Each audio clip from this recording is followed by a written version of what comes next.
Average Woodsman here, back with another video. So if you're looking for a compact, low-profile backpack that can handle both EDC and survival roles, the Vertx Ready Pack and Multicam Tropic might just be the pack for you. Now, if you guys have watched any of my videos over the years, you guys know that I've reviewed and used a lot of backpacks over the years. You know, Maxpedition, Hill People Gear, VanQuest, Vertx. I mean, just countless bags over the years. Some really high end, some not so expensive and not so higher end bags. So one of the things that I talk about a lot in these videos is the way the pack is designed. And this pack, I have another one in black and green that I've shown in other videos also. These are just excellent packs. They're not cheap, but once again, buy once, cry once. So let's go ahead and I'll break the pack out. We'll get into it, and I'll go over some of the things that I really like about the pack, like I'll get some visual angles on it. We'll talk about some of the features, the comfort, capacity, how it fits into your EDC or survival roles, bushcraft, get home bag, whatever you want to use it for, and then we'll go ahead and close out the video. Alright, so this is the bag itself. It is an excellent pack. My initial impressions on it as soon as I got it out of the box is obviously its quality. You can tell, especially if you've used and reviewed as many packs as I have over the years.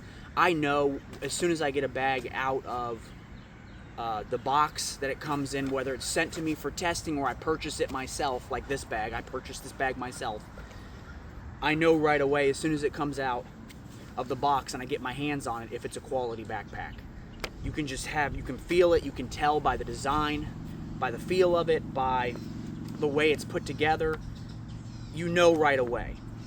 And I'm not going to pick on any packs in this video, but I've done reviews on other packs that you could tell right away they just weren't high quality. So, you know, it's just one of those things that you can tell right away. The pattern on this one is kind of cool and unique. It's not something that you see a lot on backpacks. Usually backpacks are just either like a standard color like black or flat dark earth, coyote, things like that. This one, on the other hand, is Multicam Tropics. So I honestly think it's one of the cooler patterns that I've had. Most of my packs, like I stated before, are just a standard subdued color.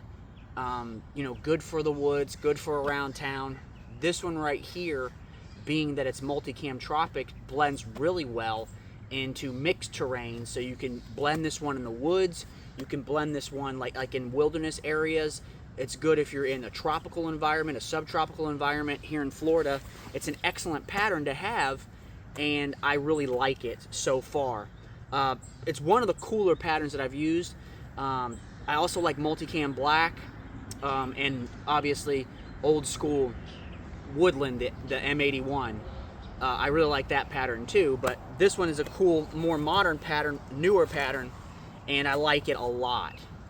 The price on this thing is not cheap. It's over 200 bucks, but once again, you get what you pay for. If you want quality gear, you're going to need to pay for that quality gear. And even it doesn't matter if it's backpacks, knives, firearms, whatever kind of gear you're looking at, generally speaking, if it's inexpensive, it's lower quality. That's not always the case.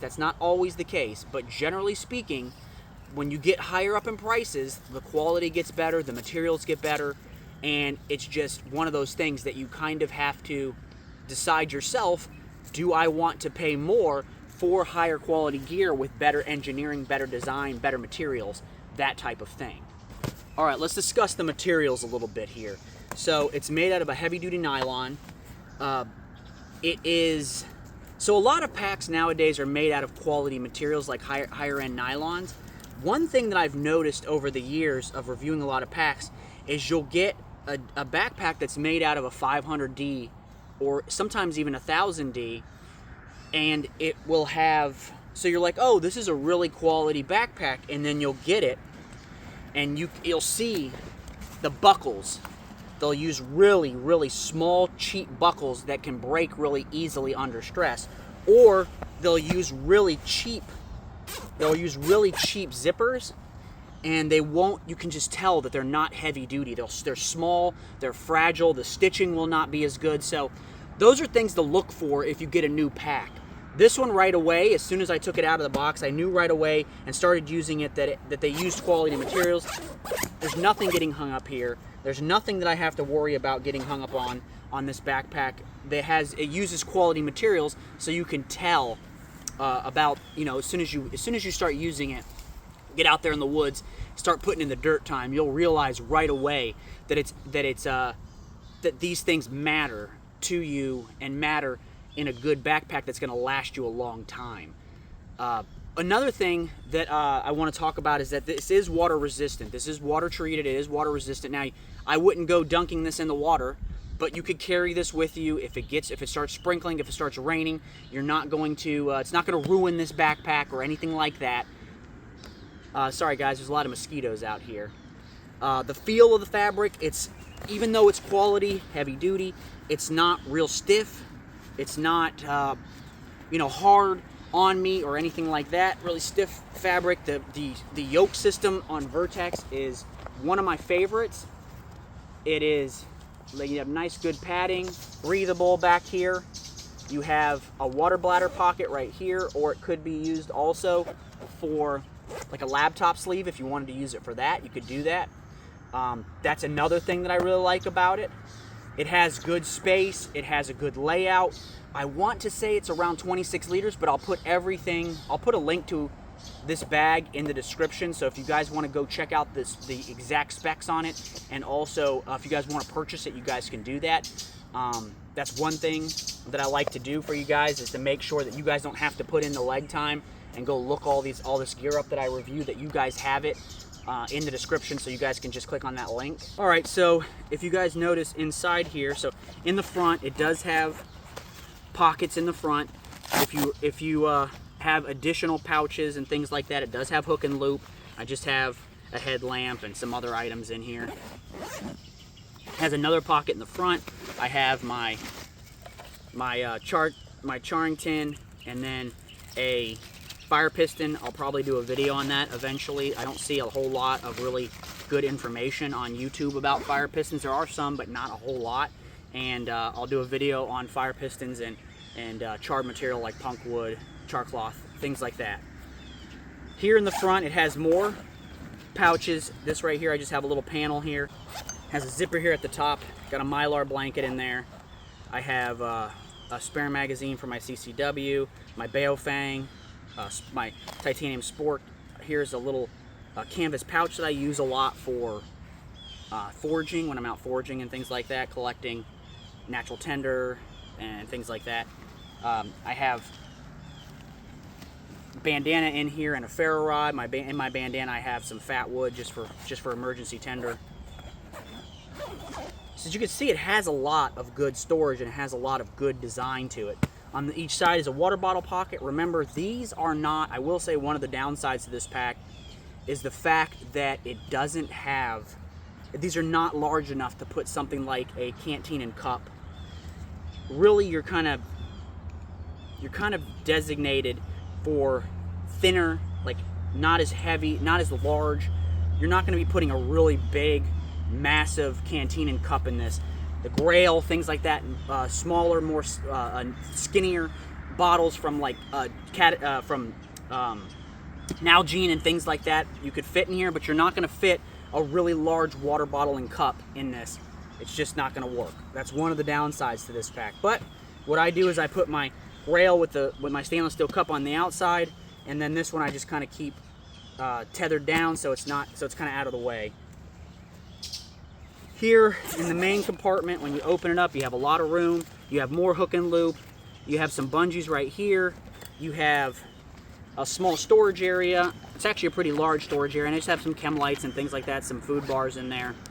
And then here you have more hook and loop on top. I have an additional water bottle and cup, so I have additional hydration. You know, my med kit. Gotta have medical when you're out in the woods, just in case something happens. And then I have some fishing gear, just a bunch of items that I usually carry with me out in the woods, my rain jacket, stuff like that in here. So I would say this bag is suited best for like everyday carry, day packs, maybe even an overnight. It'd be excellent for like a get-home bag where you want something that's relatively lightweight, relatively compact, that you can carry over distance because of how comfortable it rides with the straps and the yoke system. It would not be something that I want for like a bug out bag. It could be used for a bug out bag if you're just putting the essentials in here to make it to from A to B, make it to your destination where you have all of your other gear, because it's just not big enough to go multiple days or even into weeks when you're traveling on foot if you absolutely had to do that because you had to abandon your vehicle like you might have to do with a bug out bag. But overall, it's an excellent pack. I would use it for something like that because my bug out location isn't that far. But if you don't have that luxury, I would say that this would be a perfect bag size for a get home bag, for a day pack, EDC bag, any of that kind of stuff. I already talked a little bit about the cons of this. Really, there's no other cons to this bag besides the water bottle pockets. They're just not as big as I like them. I carry a lot of water here in Florida, and that's kind of one of the big things for me. But I can put it inside the bag. It's not that big of a deal. One thing that I do really like about this pack is how it's kind of like a hybrid between a EDC bag, a survival / get home or bug out bag. You could use this as a range pack, as a travel pack, because you could fit a lot of gear in here, and it has a lot of versatility because of the pouches it has, the internal pouches, and then also in the pockets, along with the hook and loop inside. So you could kind of structure this how you would want it to be structured. You could put, if you want to use this as a range bag, you could put ammo, magazines. If you wanted to use this for camera gear, if you're kind of one of these people who likes to go out and do a lot of filming or take a lot of photographs of wildlife, you could use that for that. It has a lot of storage, and you could still put survival gear in here just in case you were out in the woods and something were to happen. So that's one thing I like about this pack a lot. It's not super tactical either, even though it does have Multicam Tropic as the camo pattern. It doesn't scream tactical because it's not covered in molly and things like that. It has a couple of these daisy chains, which I just have a grom lock attached to it, and I have just some duct tape and my gloves. But other than that, it really doesn't have a bunch of stuff on the outside of this pack making it look more tactical. So I would say the only con for a lot of people, well, for me specifically, is here, and then for a lot of people is going to be the price. The price is probably going to turn a lot of people off. If you're looking for strictly a military tactical backpack, this might not be the first choice for you because there's not a lot of molly, but it does have a lot of versatility for that. I'm not a big molly guy. I don't like to have molly all over my packs, generally speaking, so that's not really something that I'm looking for.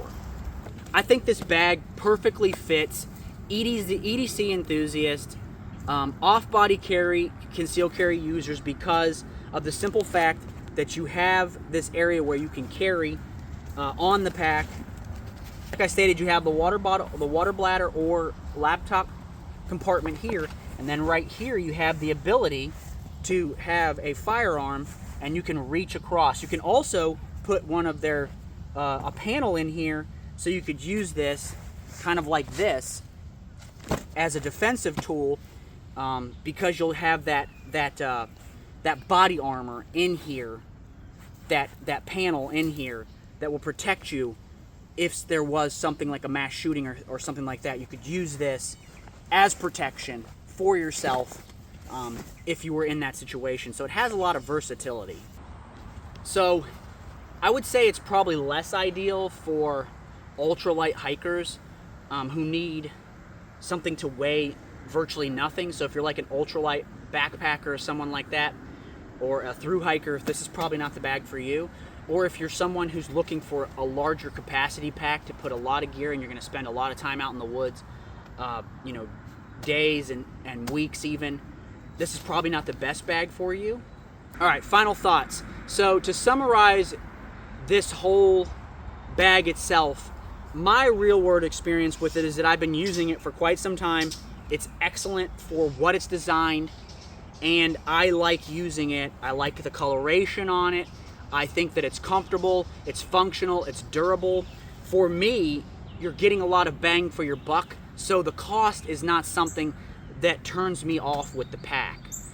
I would recommend it, and I would buy it again, for sure. I already have 2 of them, so that just kind of puts that into perspective.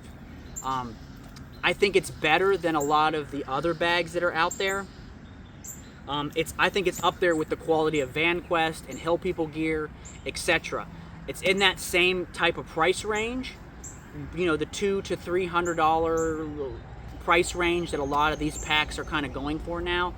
It's not a super large pack, so you're not going to pay $350 or $400, but I think it's in that same size range, and the design and overall comfortability of it just works really well. I think it has solid construction, a smart layout, and I really like the way the Multicam Tropic looks. I think that's kind of a cool camo pattern that fits into my area specifically. Go ahead and drop down in the comments if you've ever used the Vertx Ready Pack. You know, if you have, drop your thoughts below. It's really useful for other people looking into this pack to not just get my opinion, but to get the opinion of the viewers and the subscribers. Remember to hit that like and subscribe for more EDC gear, more survival gear, for bushcraft and survival videos, tutorials, things like that. Remember to be safe, stay dangerous, and I'll catch you in the next one.